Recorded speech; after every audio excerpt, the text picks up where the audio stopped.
Okay, thank you. Yeah, thanks for the invitation. Happy to present.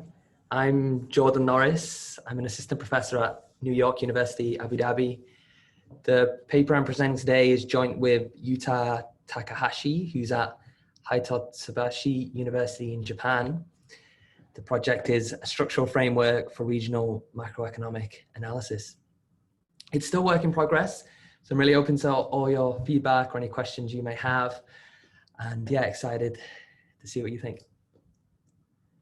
The motivation for this project comes from a growing recent trend in macroeconomics using regional variation for study of macroeconomic questions. The seminal paper in this really is Nakamura-Steinson in 2014, Fiscal Stimulus in a Monetary Union in the AER, where they studied fiscal multipliers. And what they did was use variation across states in the US to try and infer something about the aggregate fiscal multiplier. And why such an approach may seem encouraging, the benefits from this is that supposedly we exploit additional or purported identifying power. Yeah, and the reasons for this are pretty clear. The size of the sample is greater. Yeah, it's magnified by the size of the cross sections. So now if you have 50 years of data in 50 states, right, then you have 50 squared observations. If you can go even more disaggregate to the county level, in the US there are 3,000 counties. So very quickly the sample size gets much bigger. Okay, so this is a very powerful reason to go down such a route. And second is for identification, shift share instrumental variables become available. Okay, so these exploit differential exposure across regions to aggregate variation. Yeah, whereas in the more traditional time series approach to identify fiscal multipliers, it's very hard to find exogenous variation in government expenditure. Because the problem is, often if you just correlate government expenditure and GDP, you're going to get the wrong sign, because often the government spends when the country is not doing too well. Yeah, so by having these regional approaches, we find these quite abundant sources of exogenous variation. And this shift share, it's also called a Bartik instrument. This is very popular these days, not just in macro, but also in micro. And then, yeah, it's quite powerful in that regard. But this comes at a cost. Okay, so this additional identifying power comes at a cost that now we no longer identify the object of interest, right? The object of interest, at least in this macro case, is the aggregate fiscal multiplier. Yeah, the change in aggregate GDP due to a change in aggregate government expenditure. But by using this regional variation, what we're identifying is no longer the change in aggregate GDP. Instead, what we're identifying is the relative change in GDP between states, right? So we can identify, say, if Illinois increases relative to California, okay, and we identify this difference, but if both Illinois and California both do well due to the government expenditure, or both do badly, we can't see that, right? If they move together, we only see the difference. Yeah, and so this is the cost, right? We no longer identify the aggregate effect. We just get the relative effect instead. Okay, and we're not the first to point this out. Nakamura-Steinson have a big discussion about this too, though in these papers, they all interpret this through the lens of a stylized two-location or a symmetric model. Sorry, just one sec, let me just. Yeah, and so this is the state of the literature on these regional approaches. Okay, so where do we come in? What we do in one sentence really is take geography seriously. So rather than having just two locations or making everything symmetric, we allow for an arbitrary geography. That is an arbitrary number of locations, arbitrary trade costs, arbitrary trade flows between regions. And we extend the canonical New Keynesian model with this. That is, everything else about our model, it will look very familiar to you. So when I go through these equations, I hope none of this is controversial. It's just the fact that we're now extending it with arbitrary geography. An important assumption we make is that we assume there are complete regional asset markets. And which I'm going to return to in a moment. And the way we operationalize the model is we use this trick from the international trade literature called hat algebra, which allows us effectively to not need to estimate these trade costs. Yeah, that is, we've introduced all this additional heterogeneity of geography, and we don't actually have to estimate it directly. Okay, which is like very powerful, and it's very popular in trade, and I will explain to you how this works. The second thing we do is, with our model in hand, we examine the identifying assumptions of the regional regressions of these regional empirical frameworks, such as in Nakamura-Steinson, through the lens of our model, and try and answer the question, well, what is identified? What assumptions do we need? What might be missed by not taking geography seriously? And the third thing is we provide evidence for this complete regional asset markets assumption. So often complete markets are assumed because it allows for tractability, it makes solving the model a bit easier and computationally, but it's a very strong assumption with strong implications, and we provide evidence for this empirically for US states. What do we find? On the theoretical side, we prove this trade irrelevance result. Okay, so that is, we have this arbitrary geography in the model, but if we have some element of homogeneity, and in particular, what we require is that the regional utility and production parameters are homogeneous, so the same across all states, then for any network of trade, is that any trade flow network, like possible, any feasible one, then we have two following implications.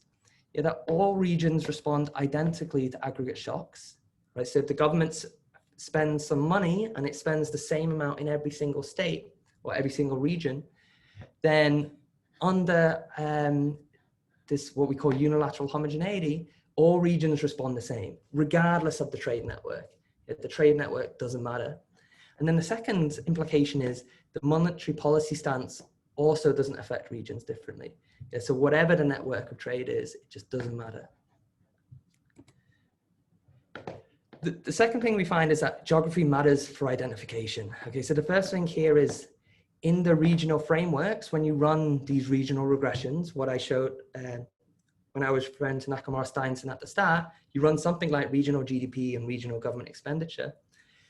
In these regressions, we include time fixed effects. And the argument is that the time fixed effect removes endogenous aggregate variation. You know, perhaps if the economy, if there's some negative productivity shock depressing the economy, and this is why the government's spending money now, the time fixed effect soaks up all that aggregate variation, and so it allows us to still identify the fiscal multiplier. And what we find is that generally this is not true. So people assume this implicitly, if not explicitly, that the time fixed effect soaks this up. We show this is not true, but a sufficient condition that it does hold is this unilateral homogeneity. Okay, and I'm going to go through this more soon, but you can see this as an implication of this first line, right? It's not enough just to have an aggregate shock, right? Because then the treatment is the same in all locations, but that doesn't mean that the effect of treatment is the same in all locations. And so the time fixed effect will not difference out the effect of these aggregate shocks unless if the effect is also constant across regions.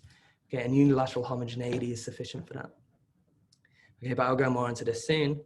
Okay, and then the second point is one of the appealing features of these regional regressions is that rather than having to make all these structural assumptions to identify something about the fiscal multiplier, we can just run the regression instead. Now, in some model-free sense, what we show is once you start accounting for geography, then this model-free identification, it's not model-free. There are many assumptions that are needing to be maintained implicitly, even if they're not being stated explicitly. And so our framework allows, provides a way to think about this formally and whether these assumptions make sense or whether you should be more concerned, or perhaps this model-free or direct inference method is not the way to go. Instead, some form of indirect inference may be better. Okay, so I'll be talking about those things too. And then finally, Sorry, Jordan, a quick question here. So what do you mean by the homogeneous and regional utility? Is it in terms of the utility function, or like that they are consuming more or less the same basket? Like, could you please, maybe you have already said it, but I missed maybe. Yeah, I wasn't super precise, partly because we need everything. Yeah, so yeah, we need all of it to be homogeneous, so the basket, all preferences, all preference parameters, the elasticities, everything needs to be the same. Now, the framework, the model I'm showing, what we use, this canonical New Keynesian framework, this assumes most of that already anyway. We don't have much heterogeneity in there. But yeah, you need it all. But within the US, like these things vary across the states, right? These things vary a lot. Like some of the states are possibly buying a lot of, say for example, agricultural product, but some of the states are not. I don't know much about that, but there can be a lot of variation among states, right? In terms of the basket of goods. Yeah. Well, it's okay. Well, okay, maybe I misspoke slightly. The basket can be different. They can consume different shares from different regions. So that can be different. Okay. Because this is, if the trade network is different, then consumers in Illinois are not they're consuming different shares from New York than consumers in California are. Actually that basket is totally irrelevant in that sense. Okay. Right? So where you buy your goods from does not matter. Okay. That's what the result allows for. Yeah. Okay. Jordan, one question here. Yeah. I mean, given your unilateral homogeneity assumption, so what are these sources of heterogeneity, if one may want to think of them? I mean, what are the differences, given that these are the similarities assumed? Yeah. For example, you could have like the Frisch elasticity being different, or any of these other deep parameters in the model, the elasticity of substitution between different goods. Importantly for us, so often people simplify and assume those are the same anyway, but importantly for us, and this one matters quite a lot, is the government expenditure share per region. That needs to be the same. Yeah, so the amount that the government in steady state spends on Illinois versus California, this needs to be the same for unilateral homogeneity. And that's not true. Yeah, so this is where it's violated. And this is part of our point. The fact is that, people assume, particularly for this, that the regional framework depends on it, that the time fixed effect removes all these endogenous shocks. That's where its identifying power is coming from. And what we're showing is, well, here's a sufficient condition. It doesn't matter about the trade network, but you need all these other conditions such as government expenditure shares and the other deep parameters to be the same, which is strong. Yeah. Okay. Yeah. Sorry, Jordan, just one more question. Like, does that mean that if you do not have homogeneity, then you can actually improve the overall GDP by transferring assets from one state to other?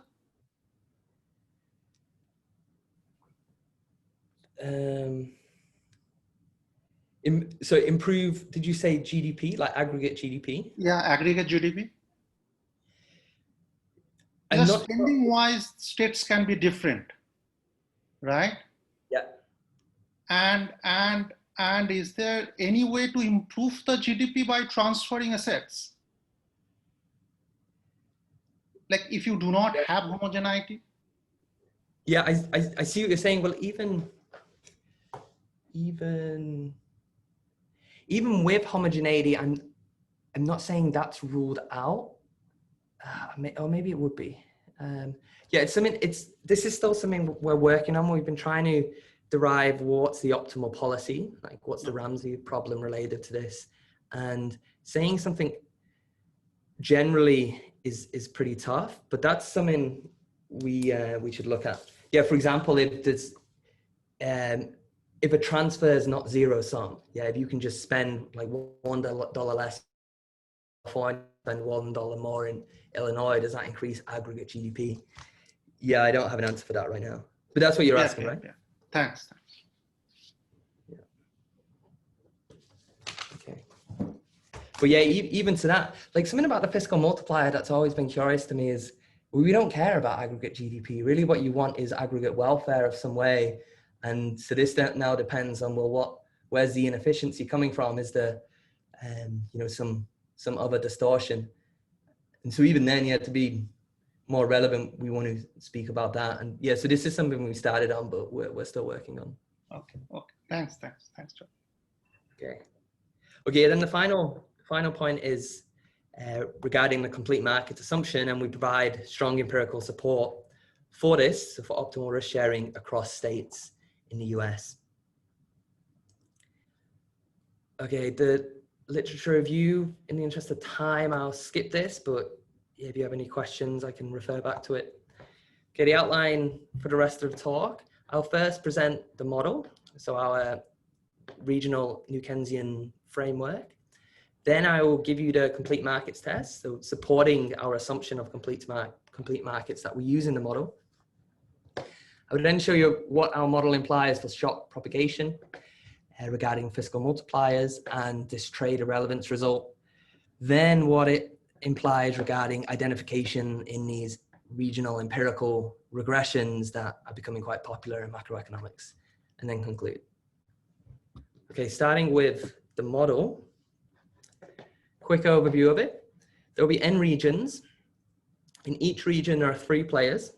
And this is what should be familiar, but now we just have n times it. Yeah, so in each region, we have a representative final good producer, intermediate good producers, and a representative household. The government operates fiscal and monetary policy, and then there are some market clearing equations, and together these form the model. Starting with the final good producers in region I, there's a representative final good firm operating under perfect competition, and they, in their production function, they aggregate products from the intermediate good firms with a CES technology with elasticity of substitution epsilon. Yeah, so this is their only input in production. They don't take labor or anything else. It's just the goods from the intermediate good firms, and only from the intermediate good firms in their location. Yeah, so the final good firms only buy locally.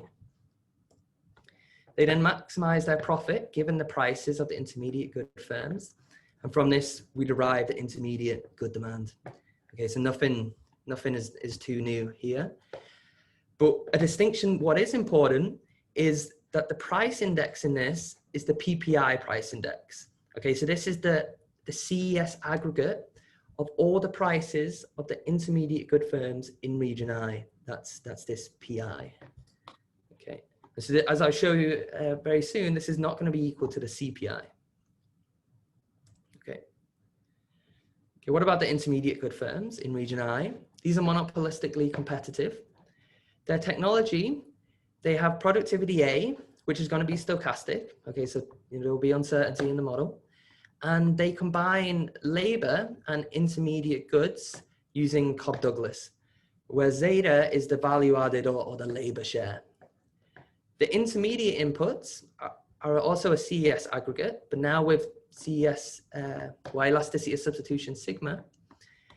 And their inputs come from final good firms. That is, we have roundabout production. You know, sort of the final good firm in a region buys from all the intermediate good firms in that region, and the intermediate good firms buy from the final good firms in all regions. Okay, so we get this circular thing going on. And the intermediate good firms have price stickiness with reset probability theta for each period. Okay, so given all this, they maximize their future discounted profits, right? Or just the standard, we have the stochastic discount factor here, subject to the demand they face from the final good firms in their region. Okay, now just preempting what's going to come in a few slides, when we rearrange the first order conditions of the intermediate good firms, we get a regional PPI New Keynesian Phillips curve, not the CPI. Okay, so I'm going to return to this in a moment. Regarding the households, they face the standard utility, additively separable in consumption and labor. Labor is geographically immobile. So that is, households in I only provide labor to firms in I, and only the intermediate firms. They're the only ones who take labor. And their consumption, it's a CES composite of regional final goods. Yeah, so the households buy from final goods firms in all locations. Okay, and they aggregate this up with their elasticity of substitution sigma. Okay, so how does trade work? The trade goes from the final goods firms, and they sell to households and intermediate good firms in all locations. Yeah, and both the households and intermediate good firms aggregate up the final good products from all locations via CES with elasticity of substitution sigma. Yeah, so they both have the same CES aggregation. Okay, so that simplifies things quite a lot. The interregional trade is subject to iceberg trade costs. Okay, so this is the standard in the international trade literature. The iceberg trade cost tau, JI, so this is greater than 1. And the way to understand this is that in order for one unit to be shipped from J to I, then they must, in actual fact, ship tau JI units, which is greater than 1. Okay, and then tau ij minus 1, like that wedge, that part melts along the way, and that's the trade cost. Okay, so this is why they call it iceberg trade cost, because of this melting.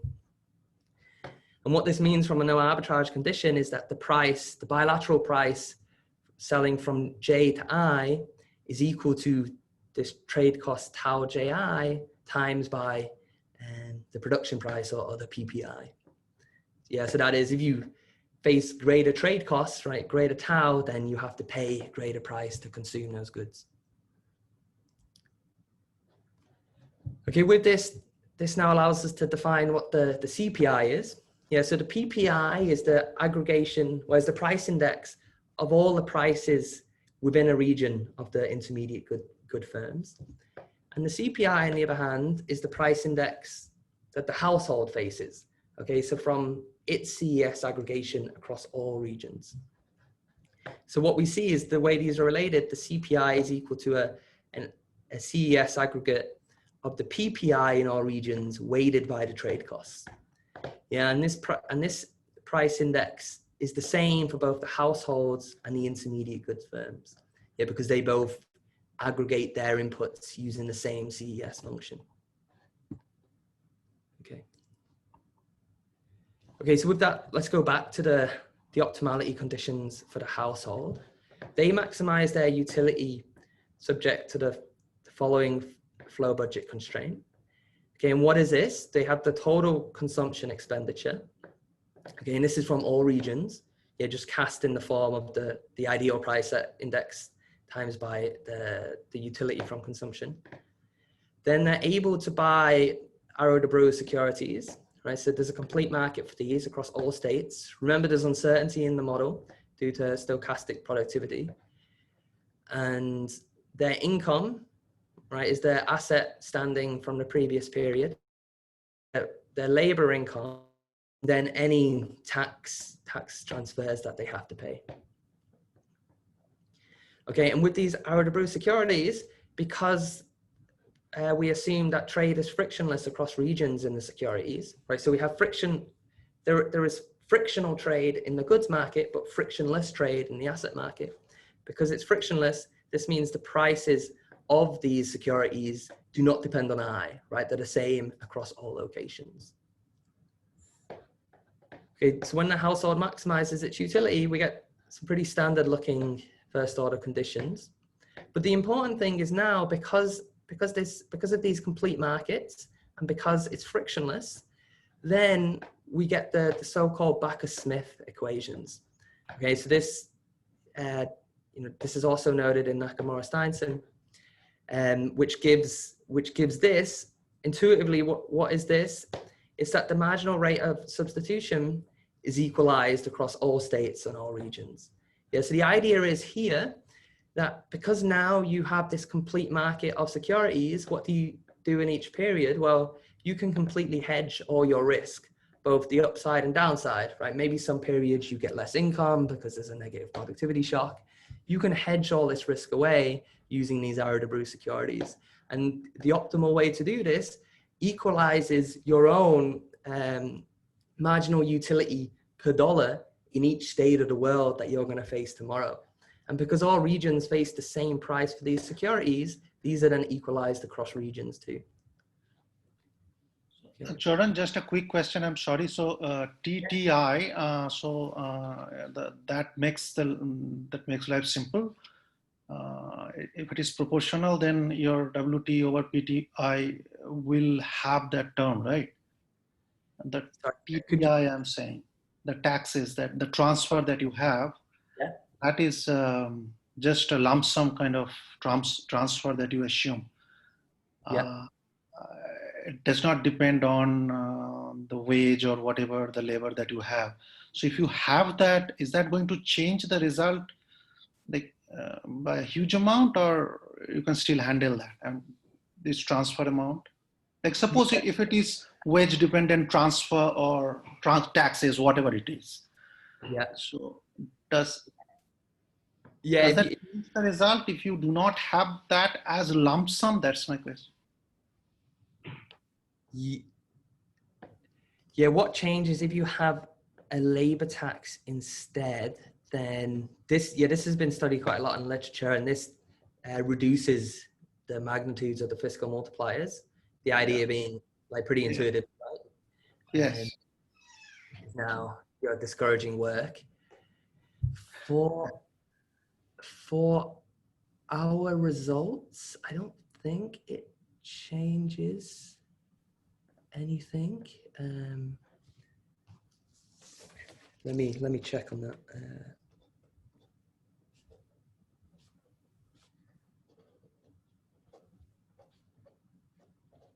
Yeah, the main thing I'm thinking is whether this trade irrelevance result still holds, and I think it still holds. I mean, yeah, I'll think. Yeah, let me confirm about that. Yeah. Okay. Thank you. Thanks. Okay. Okay. With the government, they have two roles. They set fiscal policy, which is done exogenously, some amount G real expenditure in each region on the final goods firms. Yeah, so the government also buys from them. And they also set monetary policy, which is common across regions so it's a national interest rate R, and they do this by the Taylor rule. Okay, on the market clearing, the final good market's clear. Okay, so the total output of final goods must equal what the public buys, and then also on the private side, right? So what households buy and what intermediate good firms buy from all regions. And with the labor market, remember labor is geographically mobile, so labor supply in each region must equal labor demand by all the intermediate good firms K in that region. We studied a local equilibrium. We linearize all the equilibrium equations around the zero inflation steady state.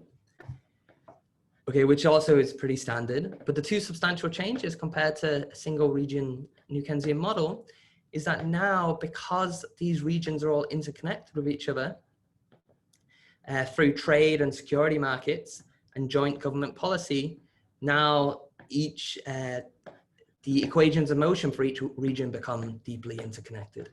And moreover, the Phillips curve is now expressed in terms of PPI, not CPI. Okay, so let's talk a bit more about the Phillips curve. So now we're doing it all in first order about the steady state. And the Phillips curve, as normal, we rearrange the first order condition of the intermediate good producers. And what we find is the following, right? So it relates to the inflation, but of the PPI, okay, to some term, which is as normal, the real marginal cost, and then next period's expected inflation. But inside the brackets here, things look a bit different. Okay, and the reason is because of the geography. Yeah, in here, notice in particular, we get this difference, this difference appearing. And why is this? Because now firms set the PPI price, okay, and labor, when labor is supplied by the households, they care about the real wage, but that's with respect to the CPI, not the PPI. Yeah, so because of this is why we get this difference appearing in here. And moreover, the Phillips curve, it becomes on the PPI, not the CPI, because the Phillips curve, fundamentally, this is what it's describing. The Phillips curve is describing the actions of the firms. It's describing how the prices that firms set change as the economy expands or contracts. Yeah, so that is, fundamentally, it's the PPI. It's not the CPI. But in one region models, these two things are the same, right? But here we now see a difference because they're not the same. Okay, and in particular, trade introduces a wedge between the CPI and the PPI. Right, so these two aren't equal to each other. Now, if we assume that all trade costs were zero, then these two would become equal and this thing would collapse and we would get back to the regular Phillips curve and the PPI inflation would equal the CPI inflation. Okay, so importantly, what we see now is that the Phillips curve, okay, so the equation of motion for the PPI inflation, it becomes interdependent with how other regions are expanding or contracting or just growing through the CPI, because the CPI is an aggregation of PPIs from all regions, right? Consumers buy from all regions. So this is where the interdependence enters in the Phillips curve. That is, the way firms set their prices now depends on how other regions are doing, because consumers make their choices based on prices in other regions. Can I ask a question, Jordan? Yeah, please. So the reason why it's PPI, because at the level of the intermediate good firm, there are no taxes or, right? So that's just farm gate. They look at the marginal cost of production and they've got the demand curve from the final good producer. So why, what does that have to do with trade? I mean, I know trade is going to, if trade goes, and if it's single region, they collapse, but doesn't it have more to do with the fact that the intermediate good firm just faces labor costs in calculating its marginal cost of production and not maybe a state level tax or something like that? Yeah, let's just look back. Which would then not make it PPI, right? Because once you begin to adjust for regional subsidies and taxes in region I, presumably that would move it away from being a PPI. Okay, let me try and answer some of these and then, yeah, just say if I'm not answering it in full. Okay, but first, yeah, so where's the Phillips curve coming from? It's coming from the optimal decisions of the intermediate good firm, right? So they're setting their output price. And this depends on, well, in equilibrium, it's going to depend on the labor supply in that region, which already there is going to introduce the CPI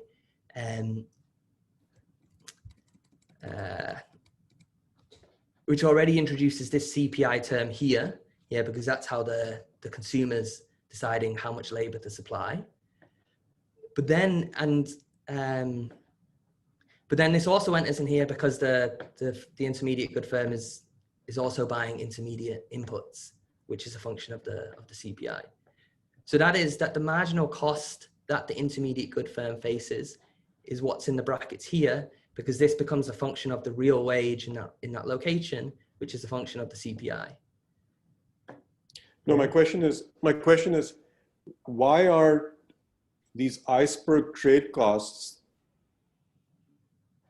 the only reason why you get the CPI diverging from the, CPI diverging from the PPI? They are one reason, but. Oh, I see what you're saying. Yeah, so if you had intermediate good firms in a state, in region I, in your model, also having to pay taxes or subsidies, right? Then wouldn't that also drive a wedge between? Okay, yeah. Yeah, what you're saying is correct. Yeah, I think I understand now. Yeah, in ours, we don't have those sources of regional heterogeneity, but yeah, in principle, you're right. There are many many sources of regional heterogeneity that can cause this wedge to happen. Yeah, yeah. Trade just being so just because you collapse multiple regions into one region doesn't necessarily mean that the Phillips curve is going to collapse as well. If you had a fiscal policy at the level of hitting an intermediate good firm in region I. Okay, well, maybe, I don't know.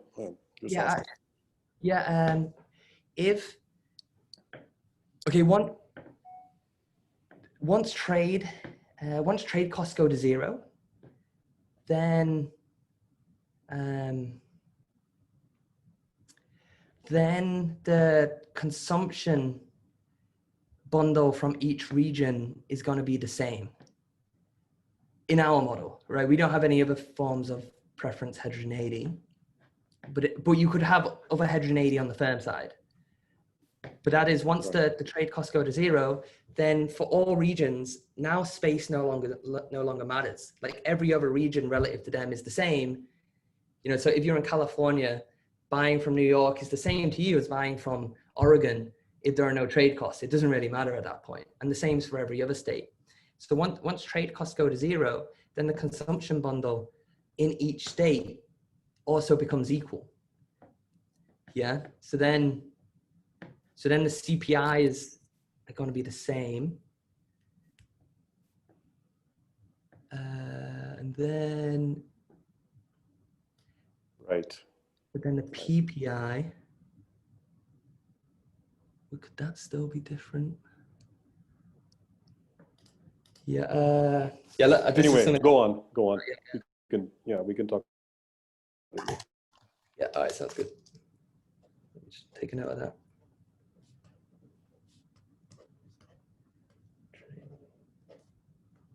Okay. Okay. With that, now we know what the equation of motion for the PPI is. We can aggregate this up to get the CPI.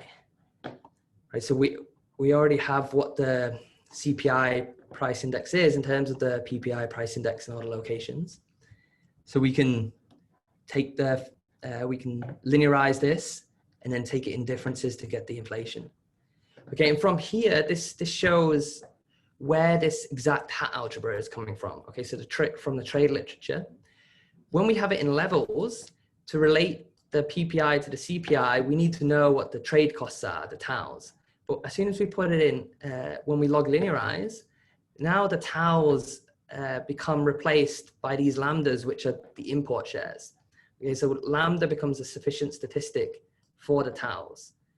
And you just get this from rearranging the equation. But what's nice about this is the taus we don't directly observe. We don't directly observe these iceberg trade costs, but we do observe the import shares. So this is why it's powerful, because now we don't have to actually estimate these taus directly. Okay, and the CPI through this depends on the PPI in all the locations. Okay, what we were just talking about. Okay, just what I said. A rough intuition of this trick is that the trade flow data, it carries the same information as these trade costs. So just by observing the trade flows, you know, we're indirectly at least through the structure in the model, able to identify the trade costs. Okay, and then something similar happens with the good market clearing equation. So when we linearize this, in the goods market clearing equation, right, we have the public demand and the private demand. In here, because of the CES structure, we had the trade costs appearing, but as soon as we linearize, then the trade costs become replaced by this omega, which is the export share matrix. So the same thing happens here, that the trade flows, i.e. these export shares, become a sufficient statistic for the trade costs.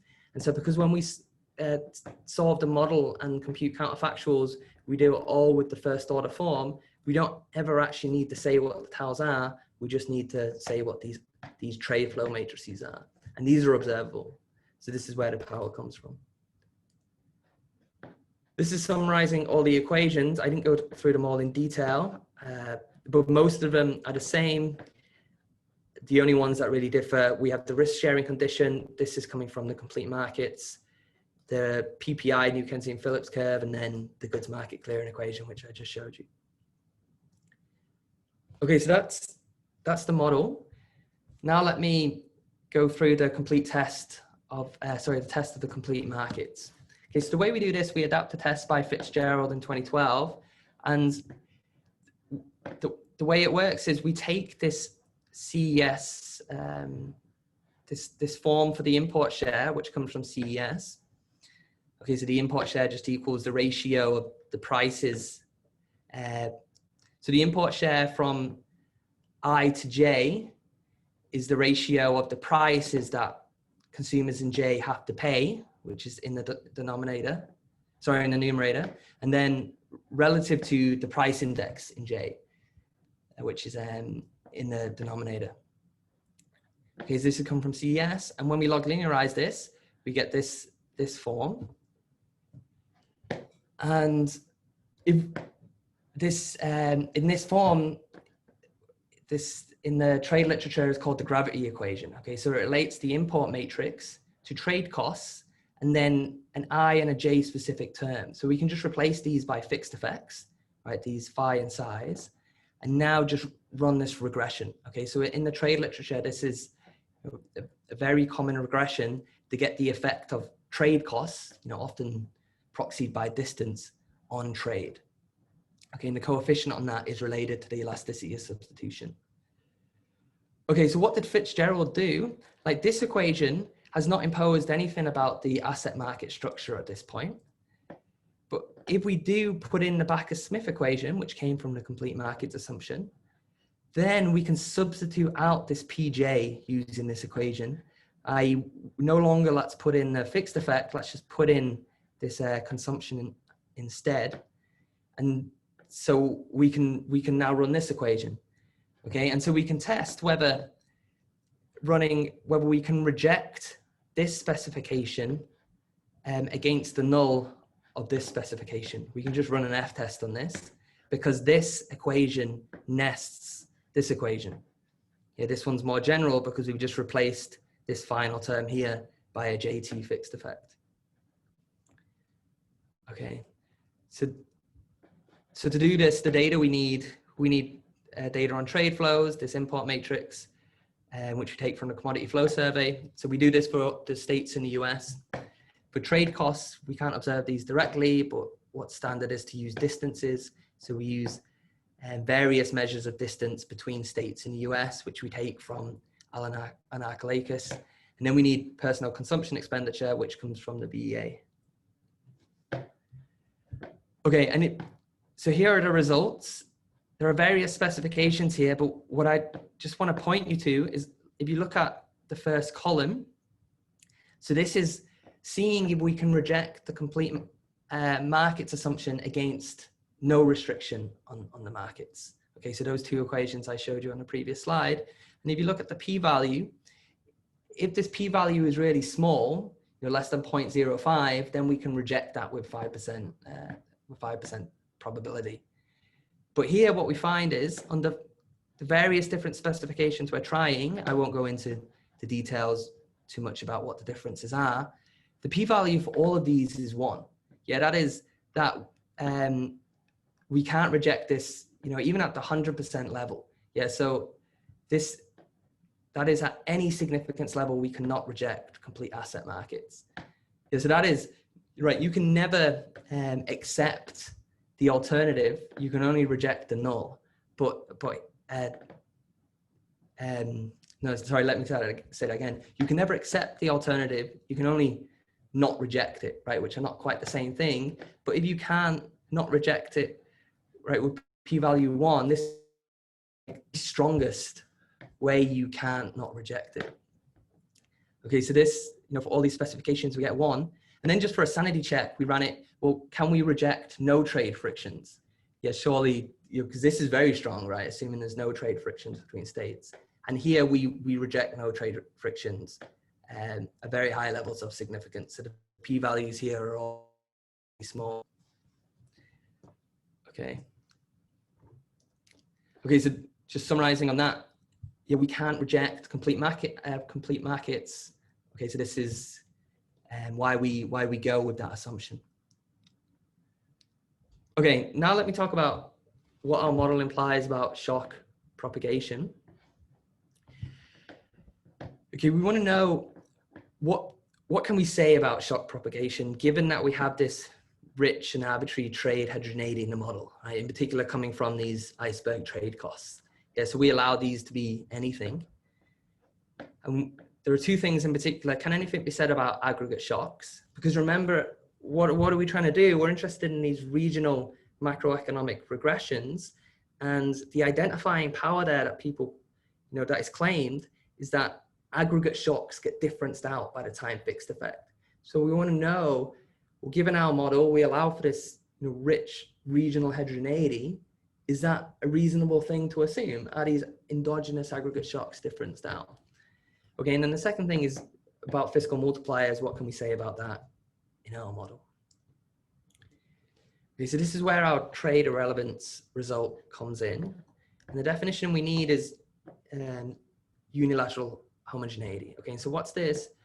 Regions are homogeneous with respect to their unilateral shares. So in particular, government spending, intermediate good shares in trade, and value-added shares. So these were these three parameters. Okay, and everything else, all the other regional parameters are homogeneous just by assumption, right? The deep parameters of the model. So the CES elasticities, the Frisch elasticities, and so these were heterogeneous. This would also violate this assumption, but in the standard New Keynesian framework, those are assumed fixed. So we're just taking that as a given. Okay, so what's the result? If we assume this unilateral homogeneity, then for any trade structure, okay, so any of these export share, bilateral export shares or bilateral import shares, then we have two results on the impulse response functions. First is that they are, okay, there's a typo here. I mean, I don't mean, yeah, I mean the impulse response is relative across locations. I'm trying to think, damn it. So that is, okay, yeah, let me say a different way. I just missed out a word here. So all impulse responses respond identically to aggregate shocks and identically to the monetary policy stance. Okay, so the same way I said it in the introduction. Okay, so this result, when you have a symmetric geography, it's assumed implicitly. Yeah, if all the regions are symmetric, then of course they're all going to respond identically to aggregate shocks. And of course they're all going to respond identically to the monetary policy stance, right, where this is the Taylor rule coefficient. Yeah, but as soon as you start allowing for regional heterogeneity, well, now this no longer has to be true, right, because regions now differ. But what we show is under this form of homogeneity, then it doesn't matter what the trade structure is, all regions still respond identically to these two things. Okay, so what's the intuition? The intuition is, under this unilateral homogeneity assumption, then you can think of each region being like the same size, like roughly, and then the trade flows don't matter, because if all locations getting hit with the aggregate shock, that means they're all getting hit by the same amount. Then it doesn't matter if you're a firm in Illinois, it doesn't matter if you buy goods from New York or from California, it's the same to you, because both of those places are getting hit by shocks, and everywhere is effectively the same size anyway. So it's not like California is going to absorb more of the shock than what New York will. And so if you just reorganize the trade flows about the economy, it doesn't actually change how any regions respond. Jordan, one quick question here. Yeah. I mean, in fact, the way you said it, it sounds like, I mean, to me, I mean, on the face of it, it sounds like too obvious. I mean, am I wrong in saying that? I mean, you get my point, what I'm trying to say, right? I mean, as you said, that if all of them are being hit by the same shock, then the differences aren't there, right? Because, I mean, you are procuring from where it doesn't matter.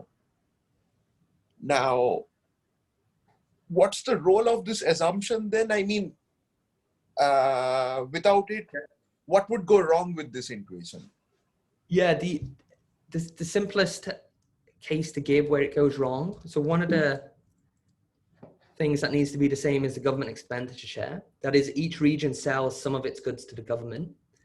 Okay, so now if you have an aggregate shock, say a monetary policy shock and the interest rate changes, then if one region is selling all of its goods to the government, i.e. has a high GI and other regions have really low ones, then this region is in a sense insulated from the monetary policy shock because the government is not changing its consumption as a function of the interest rate.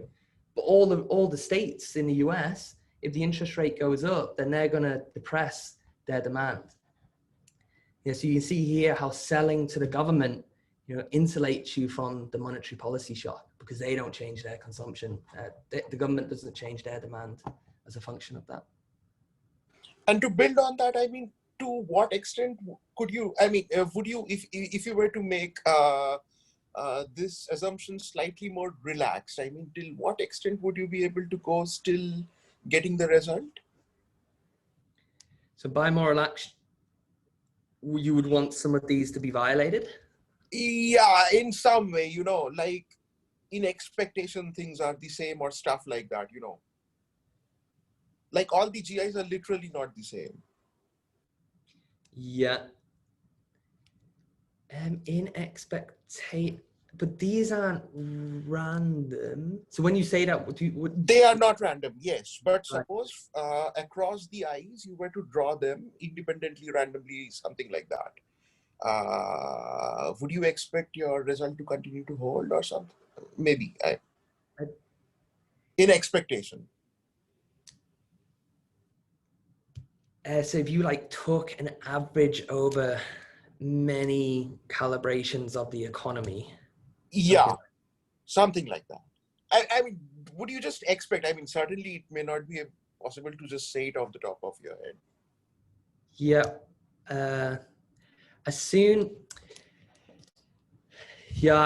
I'm unsure. As soon as any of this is violated, then the proof doesn't work. I mean, it's only a sufficient condition though. So this isn't necessary. So there could be some way to weaken it. Yeah, so in some sense, how tight is the proof in terms of the requirements of the assumption? Is it is it a knife edge type of a proof, like something here goes wrong by the slightest and it breaks down? Yeah, as soon as, if just one of these is not equal, then the whole proof fails. Yeah, you can't use it. Because roughly the way it works, I can try and give you an insight, is, for example, you take this equation, and the way we show it is, if you difference this against the mean of each, if you difference this against the average of this equation across i's, then everything becomes, you get a delta in front of this, right? You get the change in y here. Similarly here, you can rewrite these as the change in, the change in p, the change in p. But then here you can't do it because this GI also depends on I. So as soon you need this to be constant across locations, otherwise you can't do it. Yeah, but for instance, if this GI is some mean G plus a noise term, something which is like a zero mean or something like that. So actually have G as stochastic in that case. Yeah, I mean, is it possible that it still cancels out? Well, this, I mean, I'm not sure what that really means because this is a steady state value. Yeah. I think about it. Sure. Okay. For sure, if you want to let it become random and you do this average across an ensemble of calibrations, then on average, I think something would like this would hold, but yeah, that is what I was looking for, if possible. So good.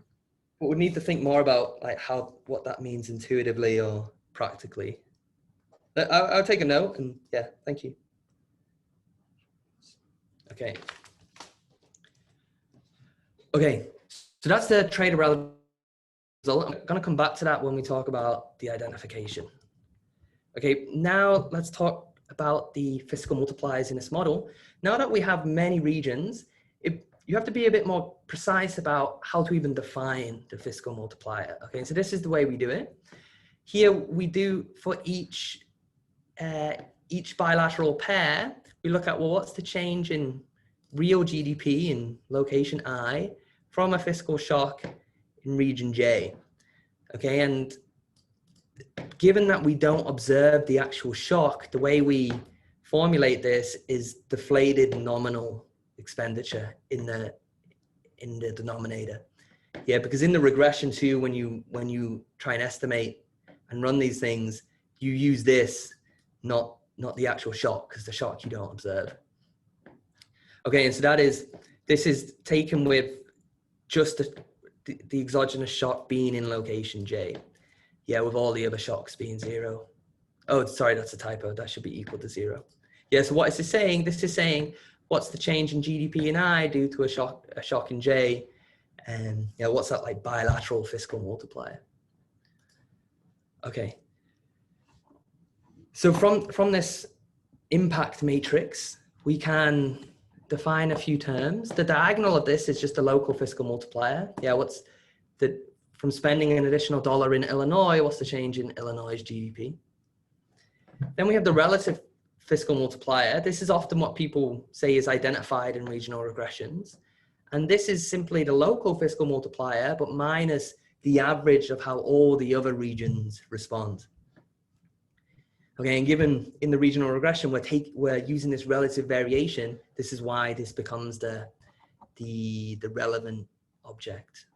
But of course, for macroeconomists, what we actually care about is the aggregate fiscal multiplier, which is the sum of all elements in this matrix, but appropriately weighted. Okay, so I'm not going to talk about too much about this one, but just demonstrating to you that this term is different to the local multiplier and what we might identify in the regional regression. Okay, here with our model calibrated to the US states, then I'm not going to go through the parameter calibrations, but they're all pretty standard, taken either from Nakamura-Steinson or Smeets and Wooters. Okay, so what do we find? We just ordered them here by the size, and in the blue, this is the local multiplier. So this is, you spend $1 in Illinois, how much does Illinois' GDP change? That's in blue. In the orange, this is, you spend $1 in Illinois, how much does Illinois' GDP change relative to how much GDP changes on average everywhere else? Okay, and other regions, they may change too, because they also trade with Illinois and so still feel some of the effects of this expenditure. Okay, there are two things to note. The first is that there is quite a large heterogeneity. This is all due to trade, right? Because these are really the only sources of heterogeneity we have in a model. It's these trade costs. And you can see it ranges from about 0.3 up to about 0.6. Yeah, so about 50% change in its value just coming from heterogeneity due to trade. And then the second point is that the local and the relative are very close together. Yeah, so this is saying, well, what's the difference? The difference is just how, on average, everywhere else responds to the government spending money in Illinois. So if these two things are very similar, this must mean on average, everywhere else doesn't change that much. Okay, so this is supporting what Gabriel Chahal-Reich calls de minimis spillovers, just that spillovers on average are small. Okay. Now, if we correlate these with trade openness, what we find is quite a tight relationship between the openness to trade, okay, which is increasing as we move to the right along the x-axis, and the size of the fiscal multiplier. Okay, so the intuition for this is also comes from Auerbach and Gorodnichenko, is that if a location is more open to trade, then you get greater leakage. Right? If you spend $1 in Illinois and Illinois imports many goods from elsewhere, then a lot of this dollar just leaks out and benefits everywhere else and doesn't really benefit Illinois. Yeah, so if a state's really open to trade, then we get a smaller local fiscal multiplier. Okay, however, this isn't a complete story, because if we, in our model, we have both trade from households and intermediate goods, intermediate firms. If we shut down the intermediate trade between intermediate good firms, then the fiscal multiplier doesn't really depend on trade openness. Okay, so you can see this here, this yellow or this orange line, you know, it's pretty constant across all the states. Okay, so that is, if there's no intermediate good trade, then the fiscal multiplier doesn't really depend on trade openness anymore. So how does that accord with the intuition of leakage I was just saying on the previous slide? Well, the reason is here that the government is spending directly on the firms. It's not spending its money on the household. So therefore, if the firm is not importing from other locations, then this leakage effect isn't first order anymore. Yeah, because it's only after it's, you know, gone through wages, once incomes raise of the laborers, and then the laborers then buy goods from the other locations, do you then get this leakage? Okay, so what this is highlighting really is that this trade openness relation, it really depends where the government is spending its money. So if the government gives a transfer to the households instead, and if the households have high trade openness, then you'll get a lot of leakage. But if you are spending the money on the firms and the firms don't really import that much, but then you're not going to get much leakage. So it really depends on, you know, which agents in the economy are open to trade and where the government is spending its money in the economy. Okay, so it's, you know, it's quite natural, but highlighting this distinction, which so Auerbach and Grodnichenko, for example, they don't make this distinction. Okay, but then the final part is turning to the regional regression. So now that we have this model, what does it imply for identification? So I can talk a bit more precisely about, well, how do we proceed with identification in these regional approaches anyway? And here, what I show you is the regression specification from Nakamura Steinson in 2014. What they regress is regional GDP across time and regional government expenditure across time. Okay, and so this is across, you know, all the states, all time periods. We have a time fixed effect and a state fixed effect. And the question really is, well, what does beta, this coefficient on here, identify, right? We want it to be, you know, the fiscal multiplier, ideally the aggregate fiscal multiplier, but is that the case? And in the literature, often when they discuss this, it's quite informal, but more importantly, using stylized or symmetric geography models, i.e. a model with just two locations, or assuming there is no heterogeneity, places are total symmetric. Okay, so that's what Nakamura Steinson did, for example. Okay, so what's the benefit? Right, this is what I said at the beginning. Why do this regional framework, right? If we're unsure what the coefficient is, why even do it? Well, the potential benefits is that now the sample size is magnified by the size of the cross section. And also that we have, we can use a shift share instrumental variable. So the way these are constructed, okay, so if the instrument is Z, we do the inner product of some regional share. Okay, so in Nakamura Steinson, for example, they take the share of government expenditure that Illinois receives, you know, relative to aggregate expenditure. And you interact that with the change in aggregate government expenditure. So the idea is that, you know, say if the US government goes to war and increases its national government expenditure, well, then the states that tend to receive a bigger share of expenditure, normally they receive more of this expenditure when the government now goes to war.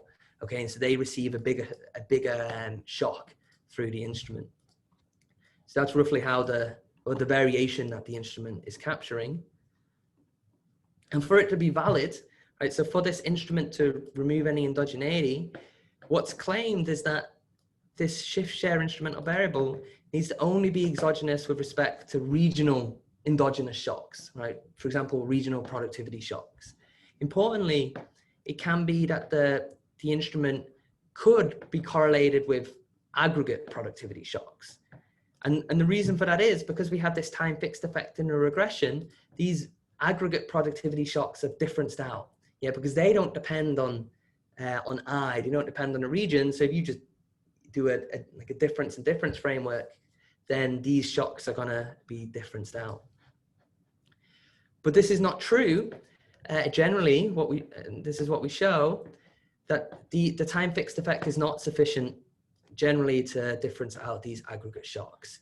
Okay, and the reason is, even if all states in the US receive the same, the same productivity shock, well, the effect on GDP in each state from that productivity shock doesn't have to be the same, right? The treatment effect can be different, even if the treatment is the same, yeah, because states are heterogeneous for many reasons. And so therefore, the time fixed effect is not going to difference out the effect of the aggregate shock, because the effect could be heterogeneous, even if the shock itself is common across regions. But our unilateral homogeneity assumption provides a sufficient condition such that this is differenced out. Because remember, one of the implications from our proposition was that the effect from an aggregate shock is the same across all regions. So therefore, the time fixed effect would difference it out, because the effects are the same everywhere. So if you do a difference in difference, these things just cancel out. Okay. So this... Jordan, just a quick timekeeping. We have about 10 minutes left. Yeah, totally fine. Sounds good. Thanks. Did you say 10? Or... Yeah, 10 minutes. Sounds good. Sounds good. Okay, so this is what we show. So even the benefits of doing this regression, i.e., the supposed identifying power, is potentially problematic. Yeah, we provide an assumption that can help save this. But yeah, still, I mean, does this hold? We're going to quantify this in a few slides. But even with this benefit, there comes a cost. And the cost is that these regional regressions do not identify the aggregate fiscal multiplier. Because you have this time fixed effect in there, what you identify is the relative change in GDP between locations. And so you get the difference between GDP in one location relative to all the other locations. Okay, and so this difference, this is the relative multiplier. Whereas for the aggregate fiscal multiplier, what we need to learn about is the sum of these terms. We want to know how the nation responds in general.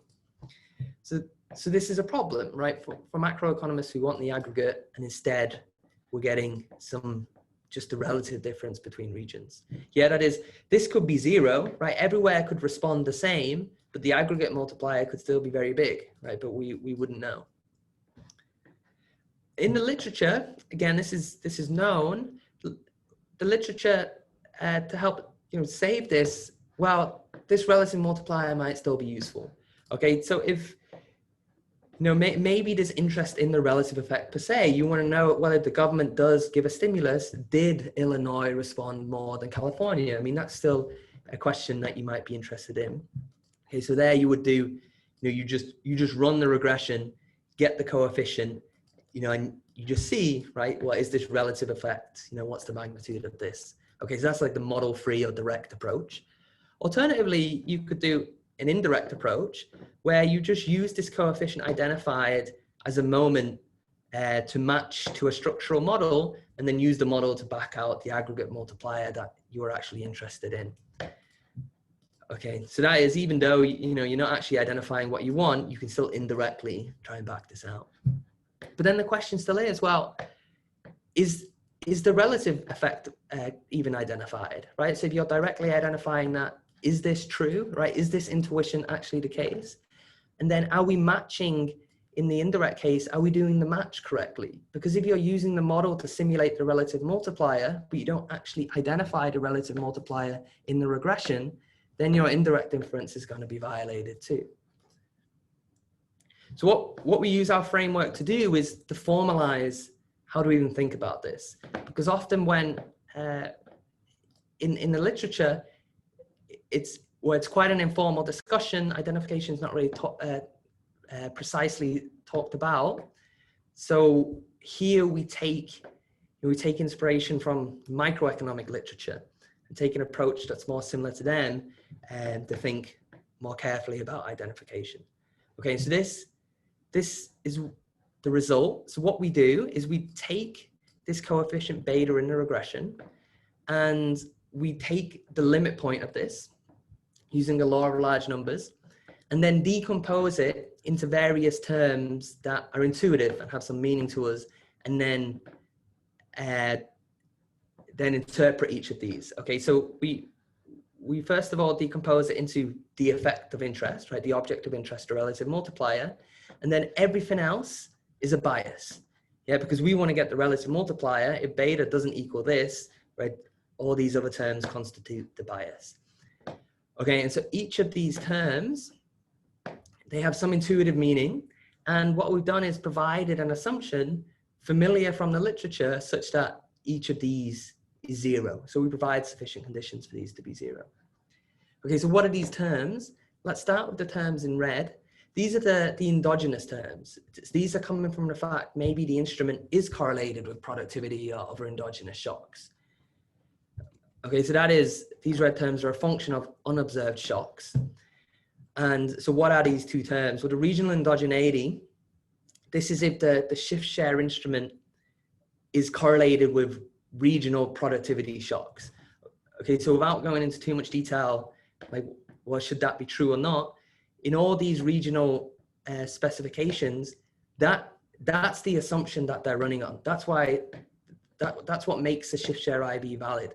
Okay, so you know, it better well like not be correlated with regional productivity, because that's, you know, that's the purpose of using a shift share IB.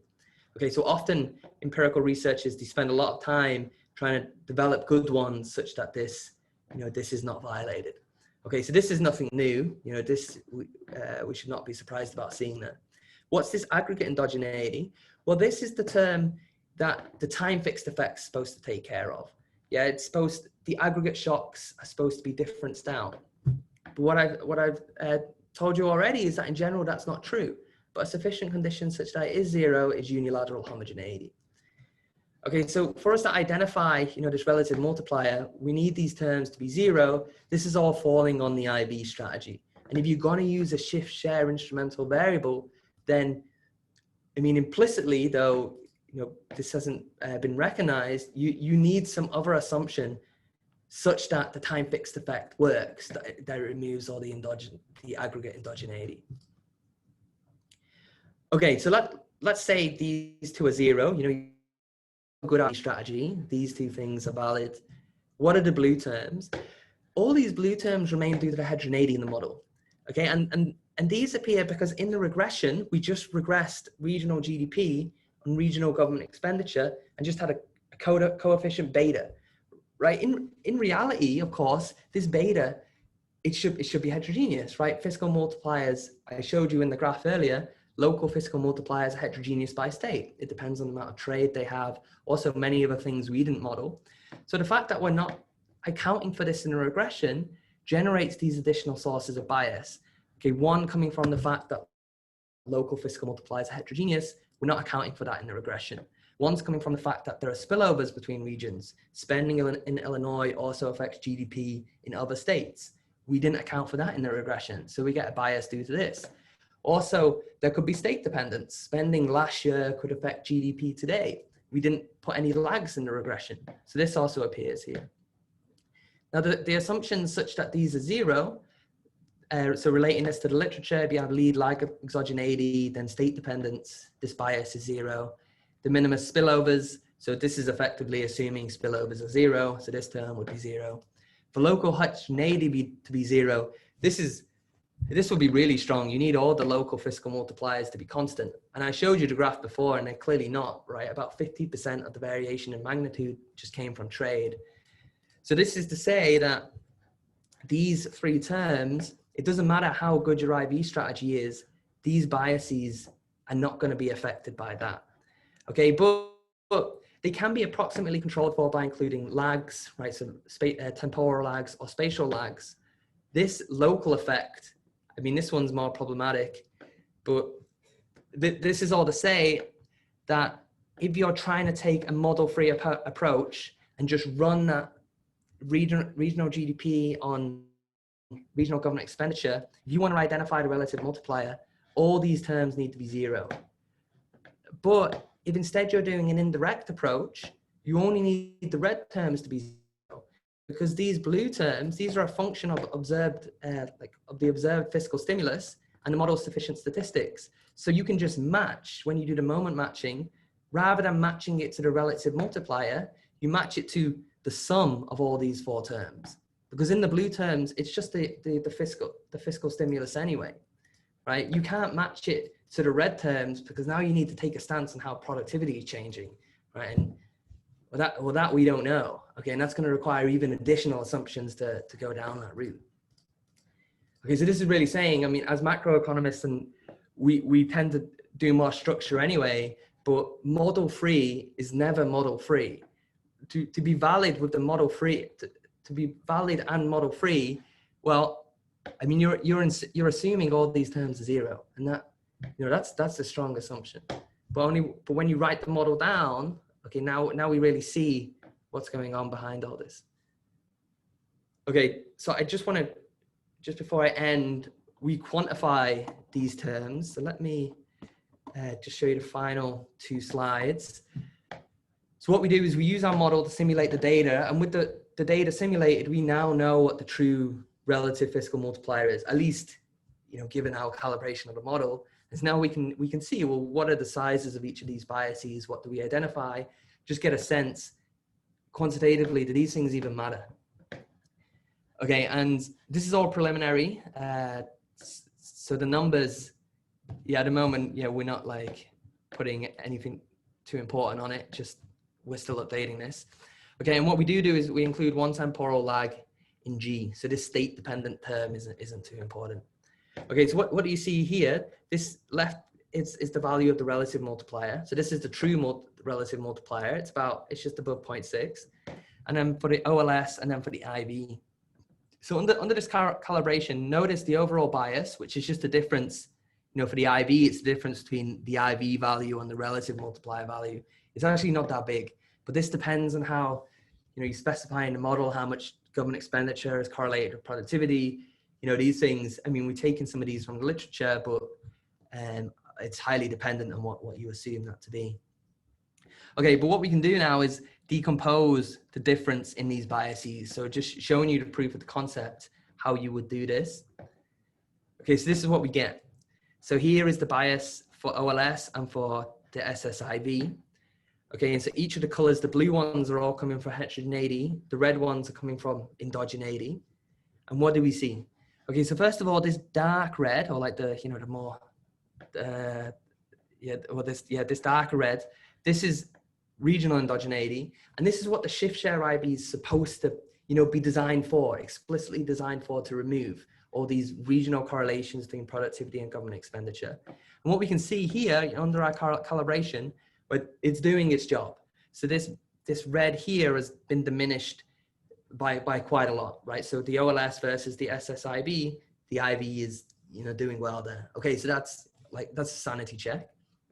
What about the aggregate endogeneity? Okay, so this is what's claimed the time fixed effect differences out all these aggregate endogenous shocks. But what do we see? Well, under our calibration of the model, then we see that the aggregate endogeneity has stayed about the same.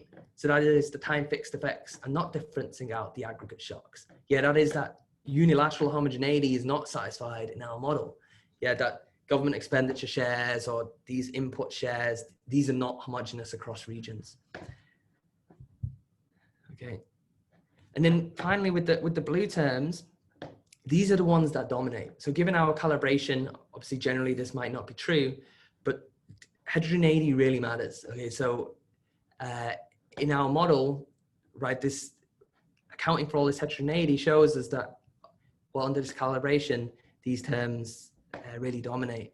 And the conclusion to take from these is, if you want to do a model-free approach, if you just want to run the regression, these things are going to be there underneath, right? Heterogeneity is still going to be there. And so you're not going to identify the relative effect because of heterogeneity. But if instead you do an indirect approach, okay, and match your regression estimate to the model, Well, in the model, you can account for this heterogeneity. You can explicitly model for this heterogeneity and therefore correct for it. Okay, so these blue terms don't matter for the indirect inference. You can account for this completely. Okay. So would it be fair to say that your model and the assumption that you have identified, this unilateral homogeneity, that makes, inferring the relative multiplier feasible? It provides a sufficient condition under which that's the case, yeah. And the model, right? I mean, based on which this indirect inference has to be done. Yeah. Yeah, I would say that, yeah. Yeah. Like Okay. what two parts? Two parts. One is if you want to go with a simple geography, like two locations, like many papers do, then, I mean, yeah, because like this heterogeneity part, I mean, one way you could argue is that, well, our model doesn't take account of many other sources of heterogeneity, right? So even that, ours is still not going to correct completely. But then the question is, well, when do you stop? But at least, yeah, what we're showing is that on the aggregate endogeneity side, regardless of the model that you use, yeah, this part is problematic. This part is saying that even your instrument strategy, right, this may be invalid, because when you use shift share IVs, you're then actually putting more burden like on the underlying like equilibrium system, or the underlying impulse responses, the equations of motion, because you're not actually accounting for aggregate endogeneity with the shift share IV. Yeah. Right. Okay. Yeah. Yeah. So that, yeah, and that's just finally to say, yeah, if you don't have unilateral homogeneity, or I mean, it's only a sufficient condition, so you could still find another way. But if you don't have it, yeah, then it's really questioning whether this shift share IV is valid or not. Because what do we see here? I mean, we have to take these numbers with a little grain of salt. But what's interesting is the regional endogeneity term. So for the OLS, right, before we've even tried to correct for endogeneity, the aggregate endogeneity is about what, like a third, a half of the size of the regional endogeneity. Like all the literature on these regional regressions, it's all focused on this dark red one, right? It's all focused on what's a good shift share IV, but people never question the time fixed effect part. And this, under this calibration, which we've not chose to maximize any of this, we just took the values from the literature. It's not negligible, right? But this light red part is never discussed. Okay, so with that, yeah, I'll conclude. I'll just leave this here. Am I at time now, or I can just leave this? Yeah, so I think we are kind of out of time, but maybe we can take one or max 2 questions if there is any. Okay, yeah, sure.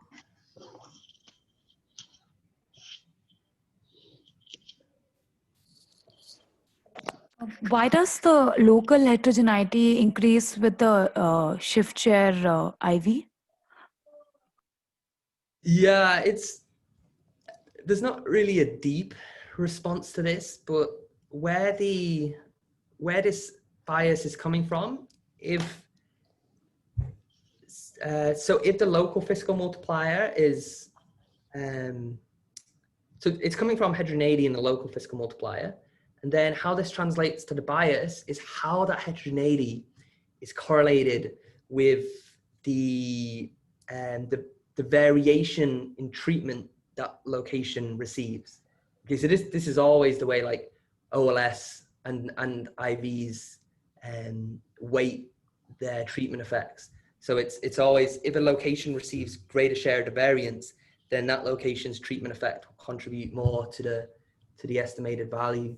So here, all this is saying is, well, here, this local heterogeneity, this is just the government expenditure, the variation in government expenditure weighting the local fiscal multiplier, whereas this one is, it's the covariance between the government expenditure and the instrument weighting the local fiscal multiplier.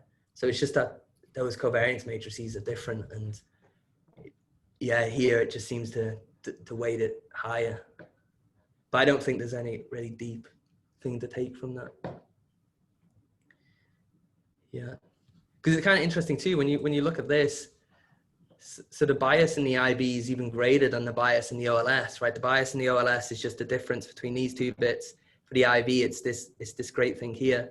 And when, I mean, this is what we hope like this decomposition kind of helps with, because often when people talk about exogeneity, they're really only thinking about this term, and they're not thinking about this term or the rest of these. And so what we see here is all those other terms, they just dominate, right? And it's a bit short-sighted, yeah, not to think about that. Maybe we need to find a better instrument than the Bartik instrument to. Yeah, and I'm certainly not the first to lay any criticism on it. There's a lot of people talking about issues with the Bartik these days. Yeah, it's just easy. You know, it's like been a really easy way to find like exogenous variation. Thank yeah, you. You're right. All right, one more question if there is any.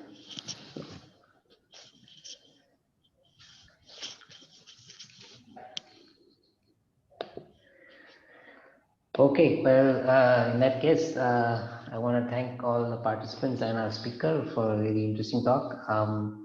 And we are now going to move into some one-on-ones. So I would request everyone who has not been contacted to please, you can all just please leave the meeting. And Lena, Vishal, and Ojaswita, you can come back at 5. All 3 of you will talk with Jordan together. And right now, we can, I mean, if you want, maybe we can take a quick, maybe 4-minute, 5-minute break. Yeah, I'm here, Jordan, whenever you're